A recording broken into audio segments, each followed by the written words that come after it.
اگر آپ بھی اولاد جیسی عظیم نعمت سے محروم ہے یا بنجپن کا شکار ہے تو آپ یہ ویڈیو لازمی دیکھیں۔ پورا ویڈیو ہمارے یوٹیوب چینل پر دیکھیں۔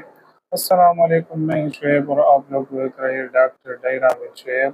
آج ہم بات کریں گے فلوروفیلین کے بارے میں کہ فلوروفیلین کس چیز کے لیے استعمال ہوتا ہے اور کب استعمال کرنا ہے اور کون سا عورتیں استعمال کر سکتے ہیں۔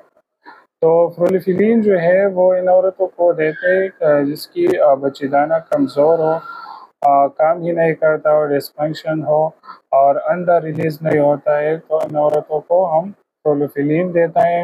اکثر جب وہ الٹراساؤنڈ کرتا ہے اور پیٹ ڈاکٹر کے پاس جاتے ہیں تو اسے کہتے ہیں کہ آپ کی بچی دانی کمزور ہے اور انڈا ریلیز نہیں ہوتا ہے، تو آپ یہ جو فلوروفیلین ہے آپ یہ استعمال کر سکتے ہیں۔ فلوروفیلین کا جو استعمال ہے وہ آپ کو جو پیریڈس آپ پہ آ جائے اور پیریڈ ختم ہو جائے تو آپ 3 دن بعد جو ہے نا آپ کو فلوروفیلین استعمال کرنا ہے۔ ایک گولی روزانہ 5 دن تک بھی استعمال کر سکتے ہیں، 10 دن تک استعمال کر سکتے ہیں۔ انشاءاللہ آپ بھی اولاد جیسی عظیم نعمت سے اللہ آپ کو نوازے گا انشاءاللہ۔ اگر آپ کو ہمارا ویڈیو اچھا لگا تو پلیز سبسکرائب کریں، شیئر کریں۔ Thank you so much.